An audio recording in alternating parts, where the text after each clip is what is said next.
जो भी candidate HSCC CET mains commerce का एग्जाम देने वाले हैं, आपका नोटिफिकेशन तो ऑलरेडी रिलीज हो चुका है एग्जाम का। आपका आई थिंक सितंबर अक्टूबर तक आपके एग्जाम्स जो है वो करा लिए जाएंगे। तो चलिए, माइक्रो इकोनॉमिक्स हमने खत्म कर दी थी और आज से हम मैक्रो इकोनॉमिक्स स्टार्ट कर रहे हैं, और ये भी मैं आपको 3 सेशन में खत्म करवा दूंगी, ठीक है। तो चलिए, without wasting any time, let's start the session.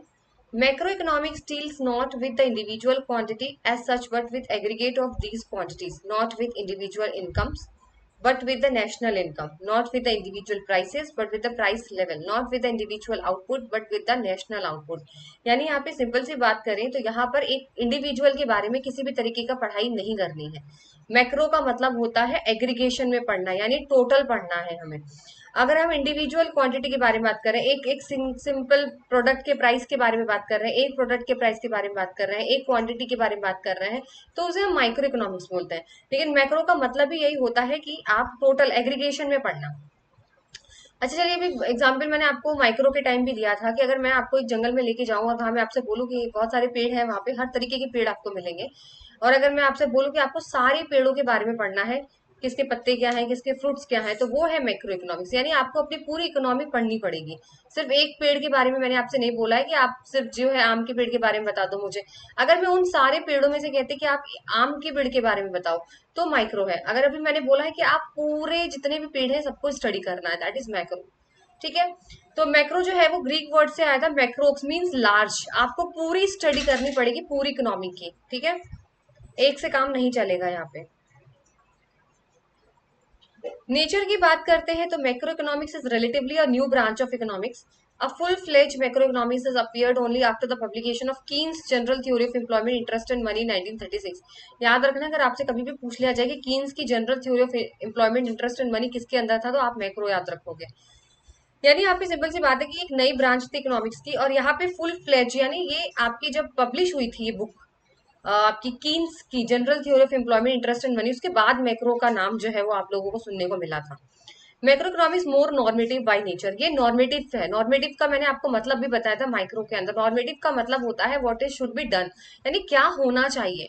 अगर महंगाई बढ़ रही है तो किस तरह कंट्रोल करोगे, गरीबी बढ़ रही है तो हाउ टू कंट्रोल इट, क्या सोल्यूशन क्या है, ये मैक्रो इकोनॉमिक्स बताता है। Macroeconomics is both as theoretical as well as a policy science. तो ये थ्योरी में भी काम करता है, प्रैक्टिकली भी ये काफी काम करता है, ठीक है, दोनों तरीके से।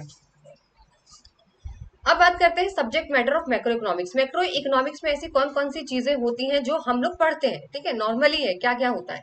थ्योरी ऑफ नेशनल इनकम, आपकी कुल आपके राष्ट्र की पूरी इनकम पढ़ना। Theory of output and employment, कितना रोजगार है और कितना प्रोडक्शन हो रहा है, आउटपुट कितना बन रहा है हमारी कंट्री में। Theory of general price level, कितना प्राइस सेट किया जा रहा है हर चीज का। Theory of economic growth, economic growth किस तरीके से हो रही है। Theory of international trade, theory of money, ये सारी चीजें हम लोग मैक्रो इकोनॉमिक्स के अंदर जो है वो पढ़ाई करी जाती है। फिर उसके बाद आता है, मैं इसको थोड़ा सा ना यहाँ पे रिसाइज कर देती हूँ, शायद आपको विजिबल ना हो। Scope of macro economics, scope का मतलब है कौन कौन से मुद्दों पर बात करनी है, कौन कौन से मुद्दों पर डिस्कशन करना है, that is scope of macro economics. पहला है theory of income and employment, explains how national income and employment is determined and what causes fluctuation in it. यानी थ्योरी ऑफ इनकम और एम्प्लॉयमेंट के अंदर हम लोग ये चीज पढ़ते हैं कि किस तरीके से हमारी जो नेशनल इनकम है और किस तरीके से हमारी जो कंट्री में जो रोजगार है उसको किस तरीके से तय किया जाता है। कहीं ऐसा तो नहीं रोजगार कम है लेकिन नेशनल इनकम ज्यादा है। फ्लक्चुएशंस पढ़ी जाती है इसके अंदर, उतार चढ़ाव हो रहा है, रोजगार अभी है नहीं है ना, नेशनल इनकम कम है या ज्यादा है, ये सारा काम पढ़ने का हम लोग यहाँ पे डिस्कस करते हैं। दूसरा है theory of general price level and inflation, explain how general price is determined for product and what causes fluctuation in it. Simple सी बात है, यहाँ पे हम लोग ये देखते हैं कि महंगाई का रीजन क्या है, अगर प्राइसेस बढ़ रहे हैं तो क्यों बढ़ रहे हैं, क्या रीजन है प्राइसेस बढ़ने का, या अगर मंदी आ रही है, डिफ्लेशन हो रहा है, प्राइस एकदम कम हो रहे हैं, तो क्या रीजन है, ठीक है, तो किस तरीके से हमें प्राइस उसको सेट करना पड़ेगा हर चीज का। फिर आता है theory of growth and development, explain the causes of under development and poverty, also suggest strategies for growth and development. अब ये थ्योरी ये पढ़ाती है कि क्या रीजन है कि हमारे मोस्ट ऑफ द जो लोग हैं हमारी कंट्री के वो बीपीएल है, यानी बिलो पॉवर्टी लाइन है, बहुत ज्यादा गरीबी है हमारे कंट्री में अगर हम कंपेयर करें तो, ठीक है ना, बहुत ज्यादा अंडर डेवलप्ड है, एजुकेशन सिस्टम अच्छा नहीं है, कुछ भी तो अच्छा नहीं है। अगर अभी इस फिलहाल देखा जाए ना, अगर आप लोग रियलिटी देखते हो, मेरे अकॉर्डिंग मुझे इस टाइम पर अपने भारत में कोई भी चीज सही नहीं लग रही है। ना ही हमारा एजुकेशन सिस्टम, ना ही हमारे मेडिकल हेल्थ फैसिलिटीज। अगर आप हॉस्पिटल में जाकर देखो, इतनी लापरवाही है, पूछते ही नहीं है हॉस्पिटल में, लापरवाही इतना करते हैं कि किसी की जान चली जाती है। ठीक है, गर्ल्स सेफ्टी, सेफ्टी तो वुमेन सेफ्टी है ही नहीं, वो तो छोड़ ही दो, किसी की भी सेफ्टी नहीं। अगर मैं वुमेन्स की क्या बात करती हूँ, अगर आप मेल को लेकर जाओ, किसी को भी कोई चाकू मार दे रहा है, कोई पार्किंग पे छोटा सा झगड़ा हो रहा है, किसी को शूट कर दे रहे हैं, किसी की जान ली जा रही, छोटी छोटी बात पे अगर डिस्कशन बहस भी हो जाती है कि अरे, अब रिसेंटली बहुत सारे केसेस आए कि ट्रेन में अगर आपने बोला दरवाजा बंद कर दो, नहीं हम नहीं बंद करेंगे, सीधे मार दिया। क्या है, क्या ये मतलब, ये ऐसे देश में कोई रहना चाहता है?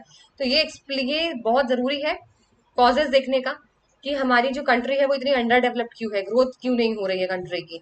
ये चीजों पे डिस्कशन यहाँ पर किया जाता है, जो किताबी बातें हैं। ठीक है, फिर है macro theory of distribution. It determines the rent, wages, interest and profit in total national income.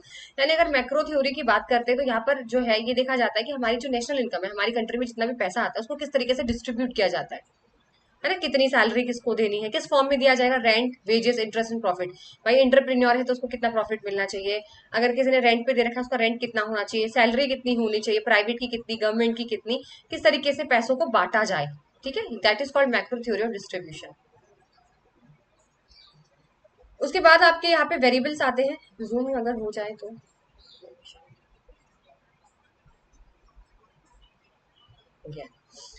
Variables, macro economics के वेरिएबल्स, वेरिएबल्स मतलब ये सारी चीजें हैं जो चढ़ती बढ़ती रहती है। ये सारी चीजें ऐसी हैं मैक्रो इकोनॉमिक्स के अंदर जो कि आपकी इकोनॉमी के अंदर चढ़ती बढ़ती रहती है, चेंज होती रहती है टाइम टू टाइम। सबसे पहले आपको जीडीपी पता है, ग्रॉस डोमेस्टिक प्रोडक्ट, यानी आपके हर साल आप कितना सामान, कितना सर्विस बना के दे रहे हो, यही तो होता है ना एक साल में। GDP is what? GDP sum total of all the product and services produce with in a 1 year. यानी एक साल में आप कितना, हमारी कंट्री जो है वो सामान बना रही है और सर्विस दे रही है, दैट इज कॉल्ड जीडीपी। ठीक है, ये भी चढ़ती बढ़ती रहती है, जैसे अभी जीडीपी हमारी जो है वो कितनी अच्छी है वो आप लोग भी जानते हैं।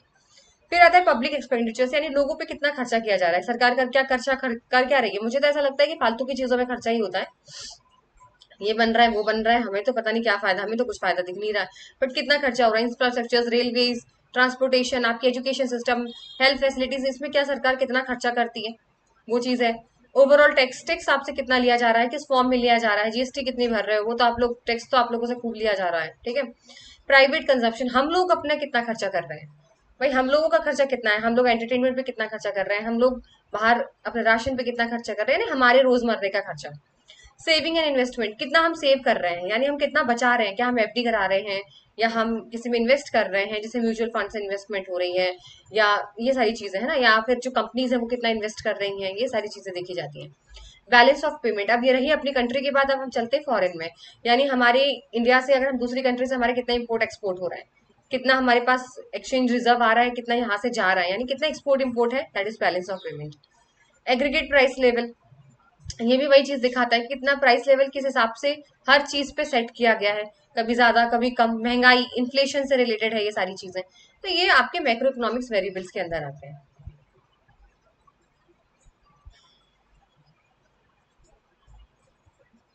इसको थोड़ा सा, what is a circular flow of income. Circular flow of income आपसे पूछा गया है।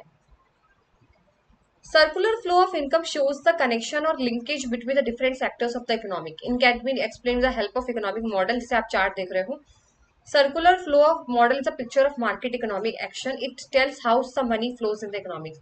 अच्छा, आप लोगों को पता है ना, हमारा ग्लोब जो हमारी, आपने देखा होगा वो ग्लोब जो होता है, घूमता है, पृथ्वी, पृथ्वी देखी होगी आप लोगों ने स्कूल प्रिंसिपल के ऑफिस में, तो सबसे ज्यादा मुझे तो वही दिखता था। तो वो गोल गोल घूमता है, मुझे लगता है कि उसको घुमाते रहो, ऐसा ऐसा है ना, ग्लोब होता है। तो यानी कहते हैं ना, धरती पृथ्वी गोल है, तो ऐसा ही पैसा भी जो है वो घूमता है। आज आपके पास है, आपका खर्चा किसी और की इनकम है बेटा। आज आप जाके 5 रुपए का बिस्किट खरीदते हो, आपने तो खर्चा कर दिया, बट उसकी तो कमाई है ना दुकान वाले की, that is called circular flow of income. यानी पैसा आपकी कंट्री में, आपकी इकोनॉमी में किस तरीके से घूम रहा है, ये दिखाता है यहाँ पर सर्कुलर फ्लो ऑफ इनकम। जैसे आप लोग गिफ्ट करते हो ना एक दूसरे को, ट्रांसफर, वही चीज है। हमें किसी ने प्रेशर कुकर गिफ्ट दिया, तो हमने किसी और की शादी में प्रेशर कुकर गिफ्ट दे दिया, उसने वही प्रेशर कुकर किसी और को दे दिया, घूम फिर के वो, ये वाली चीज है पैसा। ठीक है, पर ऐसा करना नहीं चाहिए ना भाई, गिफ्ट तो अलग ही देना चाहिए। जैसे सोन पापड़ी करते हैं ना दिवाली पे, सोन पापड़ी, सोन पापड़ी, मुझे लग रहा है आप लोग ट्रांस, यानी क्यों सोन पापड़ी को इतना वो मानते हैं, भाई मेरी तो फेवरेट है। लोग बहुत बुराई करते हैं सोन पापड़ी की। तो चलिए टू सेक्टर मॉडल है। टू सेक्टर मॉडल क्या होता है? It consist of house hold sector and the industrial sector. देखो, दो सेक्टर के मॉडल पे हाउस होल्ड सेक्टर होता है, इंडस्ट्रियल सेक्टर होता है। यानी यहाँ पर ना पैसा सिर्फ आपके और इंडस्ट्री के बीच में घूमेगा। यानी हमारा जो पैसा है, आप है, मैं हूँ, हमारा जो पैसा है और कंपनी का है, हम दोनों के आपस में बीच में घूमेगा पैसा, मेरे पास से उसके पास, उसके पास से मेरे पास। ठीक है। Household sector demand goods and services and they provide labor resources to the business sector, and industrial sector produce and supply goods and services to the household sector। देखो, मैं ज्यादा टेक्निकल भाषा में नहीं जाऊंगी, सिंपल समझते हैं, अपने अच्छे फन वाले एग्जाम्पल से समझते हैं। जैसे मैंने अभी आपको बोला कि सोन पापड़ी घूम के जाती है ना, तो इसी तरीके से घूम के सिर्फ दो लोगों के बीच में ही जाएगी, बाकी के बीच में नहीं जाएगी। आप लोग तो गिफ्ट तीसरे चौथे को भी सरका देते हो, लेकिन यहाँ टू सेक्टर की बात कर रहे हैं। टू सेक्टर का मतलब सिर्फ हम और कंपनी, इन दोनों की इंडस्ट्री, हम दोनों के बीच में ही घूमेगा पैसा। अभी कैसा घूमेगा? सपोज करिए मैं हाउस होल्ड सेक्टर में आती हूँ, हम लोग हाउस होल्ड सेक्टर्स के ही हैं। मैं किसी कंपनी में काम कर रही हूँ, किसी इंडस्ट्री में काम कर रही हूँ, as a labour, as a labour मैं वहां काम कर रही हूँ, सामान बनाने में मदद कर रही हूँ वहां पे। ठीक है। उसके बदले में कंपनी मुझे क्या देती है? Salary, wages. सैलरी देगी, वेजेस देगी। अब उसी सैलरी वेजेस से मैं क्या करूंगी? उन्हीं के बनाए हुए सामान को खरीद लेती हूँ। जो उन्होंने मुझे पैसा दिया वही पैसा में उनके पास चला गया। देखा आपने कनेक्शन कैसा है टू सेक्टर मॉडल का? वही जिस इंडस्ट्री ने जो सामान, सपोज करिए एक इंडस्ट्री थी, कपड़े बनाने की इंडस्ट्री है, सपोज करिए वहां पे कपड़े बनते हैं, मैं वहां काम कर रही थी। काम करने के बदले वहां पे मुझे क्या मिला? सैलरी देते हैं हर महीने। अब उसी सैलरी, जब मेरी सैलरी आई तो अब मैंने क्या करा? एक ड्रेस खरीदी, एक ड्रेस खरीदी। अब मैंने उस ड्रेस खरीदी तो वो पैसा फिर जहां से मेरे पास आया था, वो वेजेस, वो घूम फिर के उन्हीं के पास चला गया, क्योंकि भाई मैंने खर्च कर दिया। ड्रेस खरीदी तो उन्होंने ड्रेस दी, बदले में पैसे दिए। तो यानी देख रहे हो आप, पैसा मेरे से उनके पास आया, उनके पास से मेरे पास आ गया, यानी घूम फिर के वही चीज हो गई है। फिर आता है थ्री सेक्टर मॉडल, जिसे कहते हैं क्लोज्ड इकोनॉमिक मॉडल। क्लोज, बंद है, यानी इसके अंदर अब क्या होता है? सरकार आ जाती है। अभी तक तो दो लोग थे, सिर्फ हाउस होल्ड और इंडस्ट्री, अब आ जाती है government. Government collect taxes to provide resources and service to the people. अब देखो, गवर्नमेंट और इंडस्ट्री, इंडस्ट्री गवर्नमेंट में ये क्या खेल रहा है यहाँ पर? बस सरकार, अब हम अभी दो लोगों के बीच में हम लोग खेल रहे थे, अब हम तीन लोगों के साथ खेलेंगे। ठीक है, बस वही चीज समझ लो। अभी सिर्फ हाउस होल्ड इंडस्ट्री थी, अब सरकार भी बीच में आ जाएगी। अब सरकार कैसे बीच में आती है? अच्छा एक बात बताओ, सरकार हमसे इंडस्ट्री, हम लोग हाउस होल्ड सेक्टर्स के अंदर आते हैं, तो सरकार हमसे टैक्स लेती है, और हमारे टैक्स का पैसा क्या करती है फिर बताओ? हमारा टैक्स का पैसा ही भी तो हमें ही तो वापस देती है, किसी को पेंशन के फॉर्म में दे देती है। ये किसी को पेंशन मिल जाती है, जैसे सेंट्रल गवर्नमेंट वाले हो गए, उनको पेंशन, किसी को स्कॉलरशिप के फॉर्म में दे देते हैं। इस तरीके से हमारा ही पैसा हमारे पास खुद आ जाता है।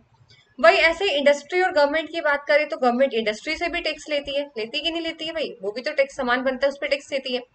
गवर्नमेंट उनको बदले में क्या कैसे मिलेगा? फिर वही चीज, टैक्स का पैसा उनको सब्सिडीज दे देती है, उनको छूट दे देती है हर चीजों में, वो सामान बनाने में, उस तरीके से उनको भी मिल जाता है। यानी घूम फिर के फिर से पैसा हमारे पास, उनके पास, उनके पास, उनके पास, इस तरीके से यहाँ पे घूमता है। बस आपको ये याद रखना है कौन कौन से लोग इन्वॉल्व है। फिर आता है आपका four sector model, this is called the open economic model. यहाँ पे मतलब इसको बोलते हैं खुला, ओपन है, ओपन है। ठीक है।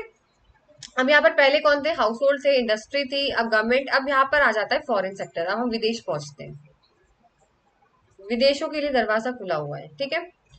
तो जैसे मैंने आप लोगों को बताया था कि हाउस होल्ड से किस तरीके से आपका होता है, भाई हाउस होल्ड से गवर्नमेंट, गवर्नमेंट टैक्स लेती है हमसे, टैक्स के बदले वो हमारे ही ऊपर खर्चा कर देती है ना, इंफ्रास्ट्रक्चर, एजुकेशन, स्कॉलरशिप के अंदर होता है। तो ये चीज तो आपने पढ़ी ली। अब चार फैक्टर में ना फॉरेन नेशन भी आ जाता है। देखो फॉरेन नेशन के अंदर, जैसे आप ग्राफ में देख रहे हो ना, सबसे पहले देखो हाउस होल्ड और फर्म के बीच में होता है। हाउस होल्ड और फर्म के बीच में होता है कि नहीं होता है? बिल्कुल होता है। फिर गवर्नमेंट बीच में आ जाती है। गवर्नमेंट बीच में आती है तो टैक्स कलेक्ट करती है, उसके बदले में आप लोगों को जो है वो यहाँ पर सब्सिडीज मिलती है इंडस्ट्रीज को, हमें जो है पेंशन, स्कॉलरशिप मिल जाती है। वो पैसा घूम फिर के हमारे पास आ जाता है। फिर फाइनेंशियल मार्केट और फॉरेन, यहाँ पर एक चीज और ऐड हो जाती है, फाइनेंशियल मार्केट भी हो जाता है। जहां पर फाइनेंशियल मार्केट, जैसे आप अपनी सेविंग करते हो, हाउस होल्ड वाले क्या करते हैं? सेविंग करते हैं। आप लोग एफडी वगैरह कराते होगे ना, आपने तो सेविंग कर दिया, बट वो आपका एफडी का पैसा कोई कंपनी आती है और वो कंपनी आके लोन ले लेती है, क्योंकि उसे अपना बिजनेस खड़ा करना है। तो इस तरीके से आपका पैसा कहाँ चला गया? कंपनी के पास गया ना। आपकी सेविंग्स ऐसी तो होती है। ऐसे फॉरेन में ना एक्सपोर्ट इम्पोर्ट हो जाता है। आपने कितना सामान वहां से खरीदा, भाई आपने कितनी मशीन्स इंपोर्ट करी वहां से, उन लोगों ने आपका इंडिया से कितना खरीदा, कितना आपने भेजा है सामान, कितना आया है। तो घूम फिर के है ना भाई। देखो सपोज करो हमने चाइना से खिलौने खरीदे फॉर एग्जाम्पल, तो हमने सोचा अरे हमारे तो पैसे चले गए, क्योंकि हमने तो चाइना से खरीदे, चाइना के पास हमारा चला गया पैसा। लेकिन चाइना वाले भी तो हमारे यहाँ से कुछ खरीदते हैं, तो बराबर हो गया ना, उनका पैसा फिर हमारे पास आ गया, यानी घूम फिर के वही चीज है। बस आपको ये याद रखना है, 3 फैक्टर में कौन है, 4 फैक्टर में कौन है, 2 फैक्टर में कौन है। Meaning of national income, national income is the money value of all the final goods and services produced by a country during a period of 1 year. यानी नेशनल इनकम वही है, आपकी राष्ट्र की पूरी कुल आय कितनी है, total final goods and services country जो प्रोड्यूस करती है एक साल के अंदर अंदर, तो वो नेशनल इनकम है। ठीक है, देखो जीडीपी और नेशनल इनकम में ना डिफरेंस समझना। जीडीपी का मतलब ये होता है एक साल में होता तो है, लेकिन इस हमसे ये नहीं देखते कि हमारे कंट्री के अंदर विदेशी लोग कितने काम कर रहे हैं या हमारे नागरिक कितना काम कर रहे हैं, ये चीज हम यहाँ पर नहीं देखते। बस हमारी धरती पे वो होनी चाहिए, हमारे इंडिया के जो जमीन है ना वहां पे काम होना चाहिए। कौन कर रहा है, चाहे बांग्लादेश का हो चाहे चाइना का हो, उससे फर्क नहीं पड़ता। ये थोड़ा सा जीडीपी का डिफरेंस है। देखो बेसिक नेशनल इनकम में कॉन्सेप्ट है जीडीपी, एनडीपी, जीएनपी और एनएनपी, ये बड़े ढंग से समझ लेना। अगर मैं जीडीपी की बात करूं तो जीडीपी मैंने आपको डेफिनेशन बार बार बता दी है कि जितने भी फाइनल गुड्स एंड सर्विसेज एक बाउंड्री ऑफ नेशन हमारी इंडिया की धरती पे ही जो बन रहे हैं एक साल के अंदर, वो जीडीपी होती है। लेकिन एनडीपी क्या होती है, एनडीपी का मतलब होता है net domestic product, net domestic product. अच्छा एक बात बताइए, सामान तो बन रहा है, तो क्या वैल्यू कम नहीं होती है, वैल्यू कम नहीं होती है। अगर मैं आपसे पूछूं यहाँ पर कि मशीन्स आपने ली होंगी सामान बनाने के लिए, जो हमारे कंट्री में जो भी प्रोडक्शन हो रहा है मशीन्स होंगी, क्या उनकी वैल्यू कम नहीं हुई होगी। तो जो भी टूटी फूटी है, जो भी घिसावट हुई है ना, डेप्रिसिएशन का मतलब यही तो होता है, उस चीज को हटाकर जो वैल्यू निकलती, pure value, that is called NDP. याद रखना, डेप्रिसिएशन माइनस करके जो, तो एनडीपी का फॉर्मूला है जीडीपी में से डेप्रिसिएशन को हटा दो, तो जो वैल्यू निकलेगी वो एनडीपी निकलेगी, नेट डोमेस्टिक प्रोडक्ट। जब आप कभी भी ग्रॉस से नेट पर जाएंगे तो डेप्रिसिएशन माइनस होता है, यानी आपको शुद्ध वैल्यू निकालनी है। शुद्ध वैल्यू कब निकलेगी, जब आप उसमें से डेप्रिसिएशन भी तो कम करो ना। ये तो आपने देख लिया कि सामान एक साल में कितना बना है, लेकिन बहुत सारी ऐसी चीजें होंगी जहां जिसकी वैल्यू भी कम हुई होगी, तो उन वैल्यू को कम करके बताइए, दैट इज कॉल्ड एनडीपी। फिर आता है GNP, gross national product and net national product. अब यहाँ पे नेशनल की बात आ रही है, यानी आपके बाउंड्रीज की बात आ रही है। बाउंड्रीज का मतलब अपने देश में या देश के बाहर, ये थोड़ा ढंग ढंग से समझते हैं। ठीक है, देखो GNP is GDP of a country added with its income from abroad. यहाँ पर जो है ना, अब्रॉड से आई हुई इनकम को ऐड किया जाता है। यहाँ पर हम सिर्फ ये नहीं देखते हैं कि हमारे इंडिया में कौन क्या काम कर रहा है, हमें अपने नागरिकों से मतलब है। यहाँ पे हमें अपने नागरिकों से मतलब है, यानी अगर हमारे इंडिया का कोई आदमी अमेरिका में काम कर रहा है, तो वो जो सैलरी कमा रहा है, वो भी जो सैलरी अपनी फैमिली को दे रहा है इंडिया में, या वो जो अर्न करना है, हम अपनी इंडिया में ही मानते हैं उसको, क्योंकि वो हमारे भारत का नागरिक है। समझ में आ रहा है, क्योंकि वो हमारे भारत का नागरिक है, इसीलिए हम उसकी इनकम को ऐड करते हैं। साथ ही साथ अगर जो विदेश का अगर हमारे इंडिया में काम कर रहा है, तो उसकी सैलरी हम काट देंगे, उसको हम अपनी इंडिया में जीएनपी में इंक्लूड नहीं करेंगे। समझ में आ गया, नागरिक से मतलब है, ग्रॉस नेशनल प्रोडक्ट के अंदर नागरिक से मतलब है, यानी अपना खून। अगर मैं आपको बहुत ही सिंपल एग्जांपल बताऊं तो अपने खून के लोगों से मतलब है। अपने खून का मतलब अपने भारत का, अगर वो कहीं भी कमा रहा है तो हम उसको अपने इंडिया में ही ऐड करेंगे। हम अपने ही ग्रॉस नेशनल प्रोडक्ट, अपनी जीडीपी की कंट्री में उसकी सैलरी ऐड करेंगे, उसकी इनकम ऐड करेंगे। समझ में आ गया, चाहे वो कहीं काम कर रहा हो, हमें फर्क नहीं पड़ता। That is called gross national product. लेकिन अगर हमारी ही कंट्री में हमारे खून का आदमी काम नहीं कर रहा, यानी अगर कोई फॉरेनर काम कर रहा है, तो उसकी सैलरी हम ऐड नहीं करेंगे, उसकी इनकम ऐड नहीं करेंगे। ठीक है, फिर आता है एनएनपी। बस वही जीएनपी से एनएनपी पे जाओ तो डेप्रिसिएशन माइनस कर दो। यहाँ पे कुछ खर्चा भी तो हुआ होगा भाई, अगर वहां काम कर रहे हैं तो कुछ डेप्रिसिएशन लगा होगा, उसको डेप्रिसिएशन को हटा दो तो नेट नेशनल प्रोडक्ट निकल आता है। वैसे ये तो सिंपल सी चीज थी। अब यहाँ पर आपका आता है basic concept, personal income, disposable income और रियल इनकम। ये पढ़ना आपके लिए बहुत जरूरी है।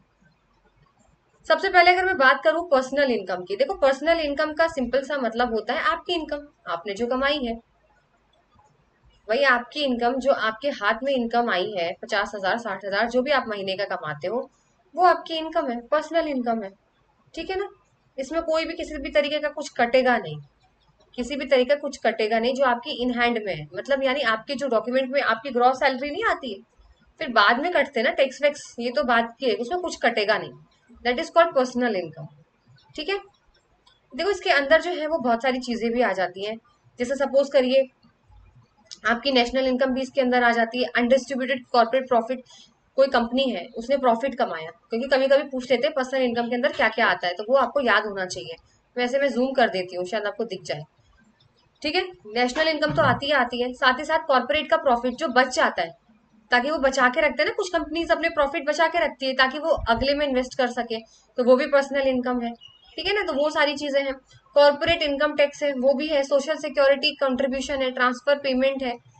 तो जितनी भी इनकम आपको, जितने भी रिसोर्सेज से मिल रही है before direct tax, direct tax वाली चीज को हटाकर, डायरेक्ट टैक्स को पे करने से पहले, टैक्स पे नहीं करा है उससे पहले आपको जो भी चीजें मिल रही हैं, ठीक है, जो भी चीजें मिल रही हैं आप आराम से उसको खर्च कर सकते हो, that is called personal income.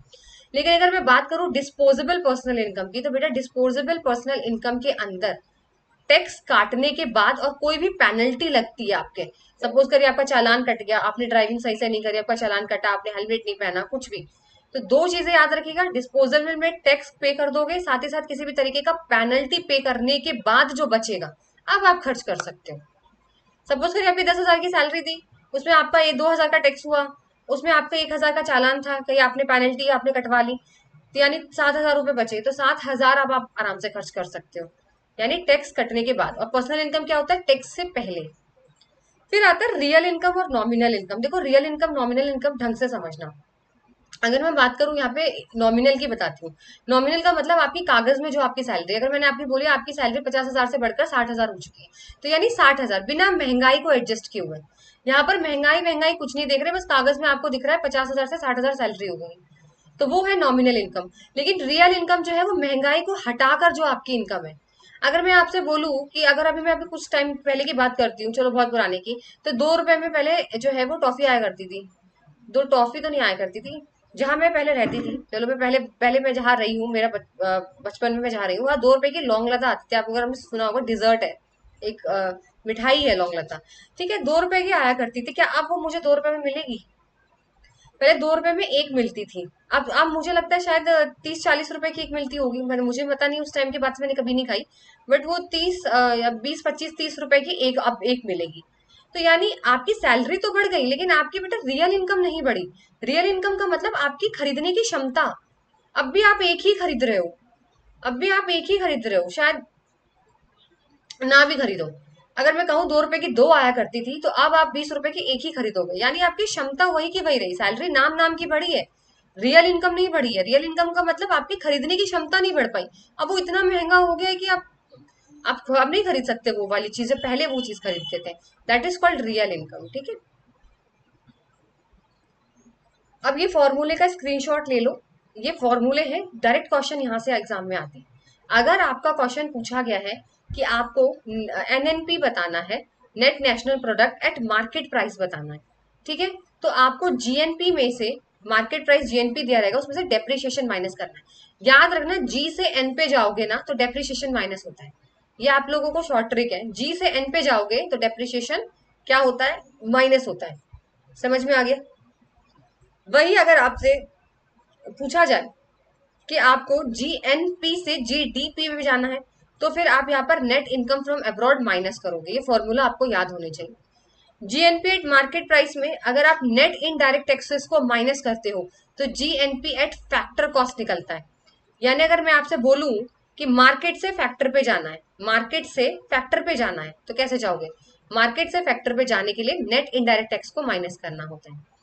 वही अगर मैं आपसे कहूं कि अगर आपको एनएनपी से, नेशनल से डोमेस्टिक पे जाना है, नेशनल से डोमेस्टिक पे जाना है, तो आपको net income from abroad minus करना पड़ेगा, जो आपने अभी अभी यहाँ किया। देखो एन से, जी से एन पे जाओगे, शॉर्ट फॉर्म बना लो, नोट्स बना लो, अगर अभी भी आप लोगों के हाथ में पेन कॉपी है तो। जी से अगर एन पे जाओगे, ग्रॉस से नेट पे जाओगे, ग्रॉस से नेट पे जाओगे, बाकी चीजें सब सेम रहेंगी, ग्रॉस से नेट पे जाओगे तो डेप्रिसिएशन माइनस होगा।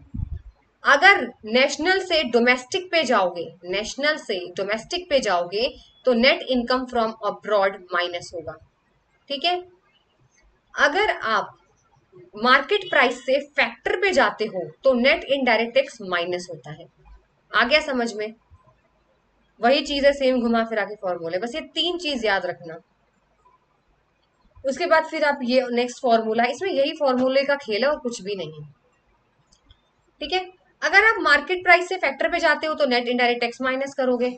अगर मैं आपसे बोलूं कि आपको जी से एन पे जाना है तो डेप्रिसिएशन लोगे, माइनस करोगे। अगर मैं आपसे बोलूं मार्केट से फैक्टर पे जाओगे तो इनडायरेक्ट टैक्स होगा। अगर मैं आपसे बोलूं जी से एन पे जाओगे तो डेप्रिसिएशन होगा। इससे ज्यादा और क्या मैं आपको शॉर्ट तरीका बताऊं, बताओ। चलिए नेक्स्ट आता है methods of measuring the national income. यहाँ पे तीन तरीके के मेथड होते हैं जिसमें हम लोग नेशनल इनकम को मेजर करते हैं। Value added method, income method और एक्सपेंडिचर मेथड। आ गया समझ में? ये आपको याद होना चाहिए।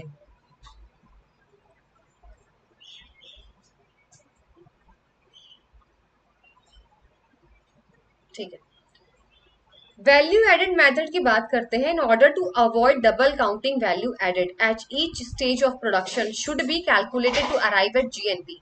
The difference between the value of output at input at each stage of production is called the value added.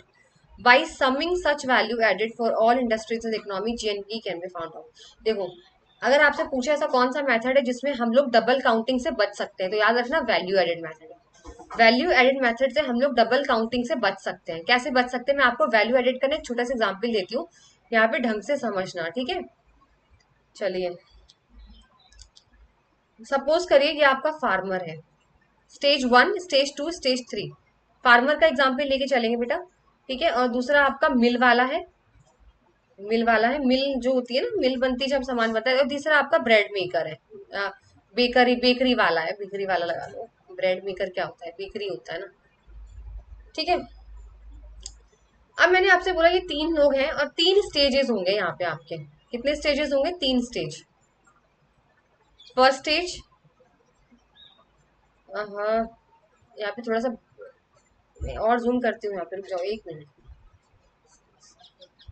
अब अच्छी तरीके से जगह मिलेगी। देखो, first stage, second stage, third stage. ठीक है, ये तीन स्टेज है। यहाँ पे एक फार्मर है, एफ फॉर फार्मर। ठीक है भाई, एफ शॉर्ट लिख रही हूँ मैं, F for farmer, M for mill, B for bakery वाला। ठीक है, बेकरी वाला। अगर मैं बात करूं तो फार्मर के पास पहला स्टेज कच्चा होता है, फिर सेमी फिनिश, फिर प्रोडक्ट बन जाता है। ऐसे तो होते हैं, तीन स्टेज होते हैं। तो फार्मर था, उसके पास जो थी वो फ्री की जमीन है उसकी खुद की, तो उसने क्या करा, गेहूं उगाए। उसने क्या करे, गेहूं उगाए। 0 रुपए, मतलब उसने कोई अपनी तरफ से उसने बेटा कोई खर्चा नहीं किया। वैल्यूएड का मतलब अपनी मेहनत का पैसा जोड़ दो, बस अपनी मेहनत का पैसा जोड़ना और कुछ भी नहीं है। ठीक है, अब फार्मर ने क्या करा, फार्मर ने जीरो, मतलब उसने कुछ भी नहीं लगाया, 0 रुपए, क्योंकि उसकी तो खुद की जमीन थी। तो उसने, उसके पास बीज थे, उसने अपना खेती वेती करी और उसने सपोज करिए 20 रुपए के गेहूं बनाए। देखो मैं बहुत छोटा सा एग्जाम्पल लेके चलती हूँ, ऐसा तो होता नहीं है 20 का गेहूं। उसने 20 रुपए के बेटा गेहूं बनाए, और ये 20 रुपए के गेहूं उसने मिल वाले को 35 रुपए में बेचे। 35 रुपए में बेचे। मैं आपको ना वैसे ही समझा देती हूँ, ये स्टेज स्टेज छोड़ दो, आप समझोगे नहीं ऐसे। मैं आपको सिंपल से बता रही हूँ, वैसे ही समझो। फार्मर था, फार्मर ने, किसान ने अपनी तरफ से, उसके पास जमीन थी, बीज थी, उसने खेती करी और उसने 20 रुपए के बेटा गेहूं बनाए। 20 रुपए के गेहूं उसने मिल वाले को जाकर दे दिए 35 रुपए में। मिल वाले को के पास कितने आ गए, 35। तो मैं वैल्यू एडेड की बात करूं तो बेटा कितने हुए, 15। कितनी मेहनत जुड़ी है उसकी, 20 की चीज उसने 35 में दी है, यानी 15 रुपए उसने अपनी मेहनत के जोड़े हैं। ये है value added, this is called value added. आ गया समझ में? अब मिल वाले के पास आया, मिल वाले ने गेहूं लिया, उसका आटा पीसा, है ना, आटा पीसेंगे ना, उसका आटा बनाएंगे ना, गेहूं को पीस के फिर उसने आटा बनाया, और वो पीस पीस के उसने बेकरी वाले को वही चीज, सपोज करिए 40 में दे दी, कोई भी प्राइस ले लो, 50 में दे दी, 40 में दे दी। ठीक है, बना के ब्रेड बना के दे दिया, आटा लिया, ब्रेड बनाया और ब्रेड बना के बेकरी वाले को दे दिया। अब इसने कितनी जोड़ी भाई अपनी मेहनत यहाँ पर? 540, थोड़ा ज्यादा ही ले लेते हैं क्योंकि लोग हमेशा बढ़ा चढ़ा के ही देते हैं। तो अगर मैं 60 यहाँ पे जोड़ू, 60 की मान लीजिए उसने बना के दी है, तो यहाँ पर आपका आ जाएगा 25 रुपए। तो यहाँ पे ये है वैल्यू एडेड, यानी बी वाले ने 25 रुपए अपनी मेहनत ऐड करके वो चीज 60 में दी।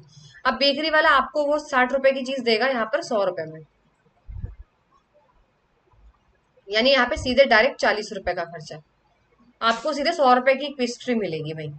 पेस्ट्री तो नहीं, पेस्ट्री नहीं, कुछ भी समझ लो, पेस्ट्री बना के दी थी उसने बेकरी ने, वो 40 रुपए। तो अब आप ये देख रहे हो कैसे वैल्यू ऐड हुआ है। अब आपके पास सीधे यहाँ पर,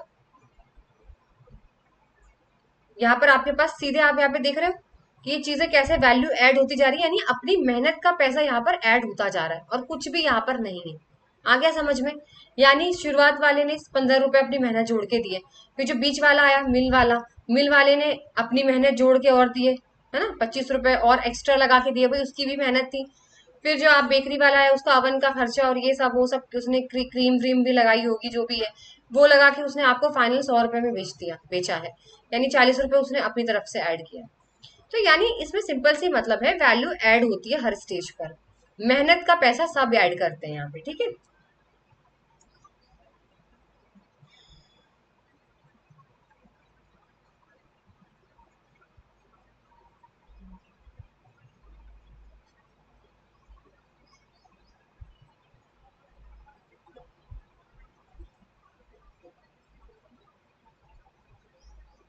इसको जूम कर देते हैं।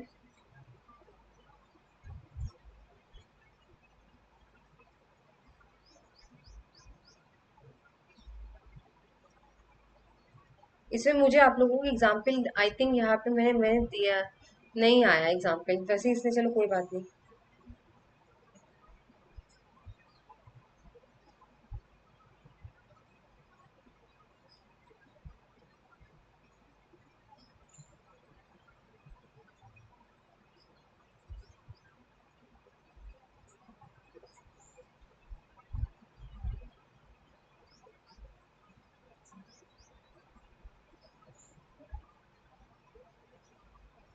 चलिए ठीक है,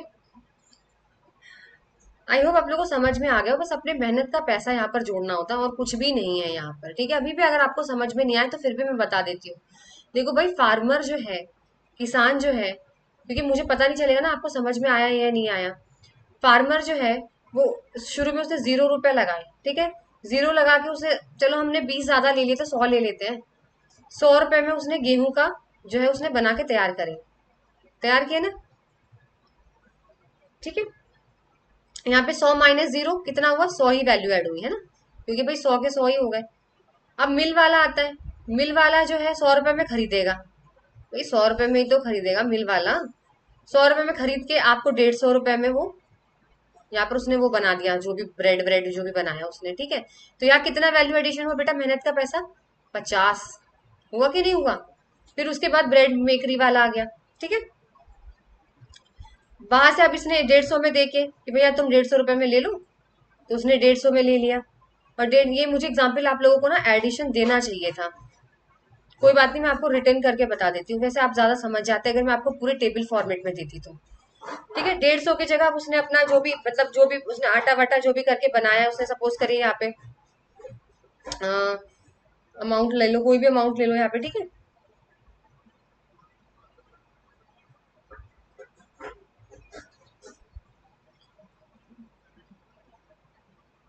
वही तुम लोग कैलकुलेट सही कर लेना।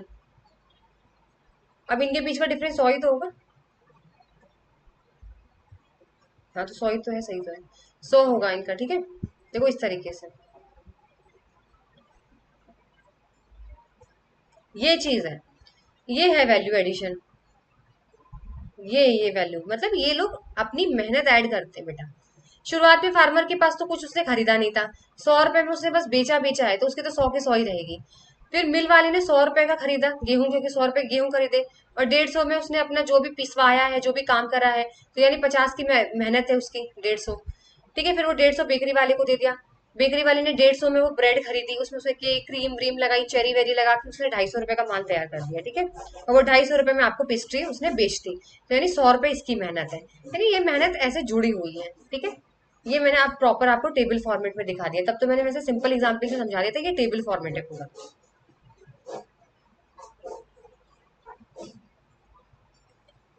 वैसे मैंने आप लोगों के लिए टेबल रेडी करी थी पर स्लाइड में मिस हो गई है। फिर आता है income method. We estimate the income earned by various factor services engaged in the process of production, the sum of these income provide us measure of gross national income at factor cost. देखो ये तो simple सी बात है कि अगर आपने कहीं से भी किसी भी तरीके की इनकम अर्न करी है, इनकम तो किसी भी तरीके से मिल सकती है आपको, गिफ्ट भी तो आपकी इनकम ही है ना बेटा। कहीं भी तरीके से अगर आपने इनकम आपको मिली, आपकी सैलरी है, वेजेस है, उनका सम होता है। अब ये फॉर्मूला याद कर लेना बस इसके अंदर, ठीक है। इसका स्क्रीनशॉट ले लो आप लोग। ये फॉर्मूला बहुत जरूरी है क्योंकि क्वेश्चन में यही से आते हैं क्वेश्चन, कि इसके अंदर क्या क्या चीजें आती हैं। इसके अंदर वेजेस सैलरी है, रेंट से पैसा आ रहा है, या ब्याज से है, या डिविडेंड आ रहा है, या प्रॉफिट आपने बचा के रखा हुआ है, मिक्स्ड इनकम है। मिक्स्ड का मतलब जैसे सपोज करते हैं ना, कुछ लोग आप लोगों ने पुराने जमाने में देखा होगा कि जो लोग जिनकी खुद की खेती होती थी वो खुद ही खेत में काम करते थे, मतलब मजदूर भी वो खुद ही होते थे। बहुत टाइम मेरे नाना नानी के टाइम पे ऐसा होता था कि मेरे नाना नानी खुद ही खेत में काम करा करते थे, उन्हीं के खेत में खुद काम करते थे, खुद ही एज अ लेबर काम किया करते थे अपने ही खेत में, पर अब तो नहीं होता। तो वो मिक्स्ड इनकम है, ठीक है ना। ये सारी चीजें ऐड होती है, इसको आप लोग ले लो।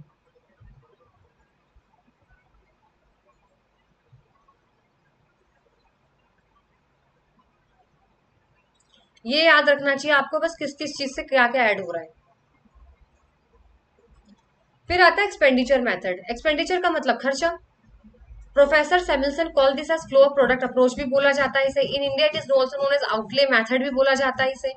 GNP is the sum of expenditure incurred on goods and services during one in country है। तो ये आपने पूरे एक साल में कितना खर्चा किया है, तो ये चीज है आपकी एक्सपेंडिचर, ठीक है। इसके अंदर आपके एक मिनट रुक जाइए, इसका शॉर्ट फॉर्म मैंने लिखा नहीं है। इसका फॉर्मूला आप लोग स्क्रीनशॉट ले लेना। सी प्लस आई प्लस जी प्लस एक्स माइनस एम, ठीक है।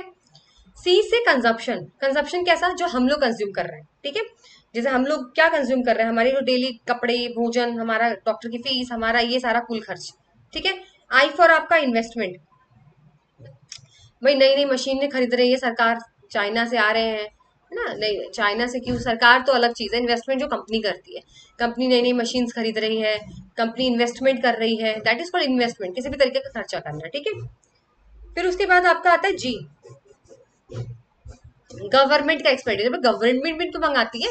अच्छा, आप लोगों ने सोचा हेलीकॉप्टर गवर्नमेंट ने मंगाए, गवर्नमेंट ने मिसाइल मंगवाई, गवर्नमेंट ने पता नहीं क्या क्या मंगवाया, वो चीज भी तो इनमें खर्चा ही होता है ना हमारी सरकार से।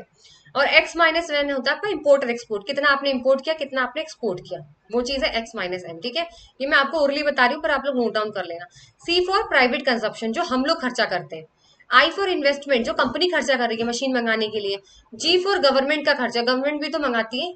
हमारी कंट्रीज में देखा नहीं आप लोगों ने, वो मोदी जी क्या लाए थे, याद नहीं आ रहा, टाइगर, व्हाइट टाइगर थे क्या, पता नहीं, मुझे ध्यान नहीं है, व्हाइट टाइगर या कुछ दूसरे देश से लेकर आया गया था, 4 से 5, पता नहीं, है ना, मतलब आपने देखा होगा। और एक्स माइनस है मतलब कितना एक्सपोर्ट और कितना इम्पोर्ट हुआ है, ठीक है, वो चीज है।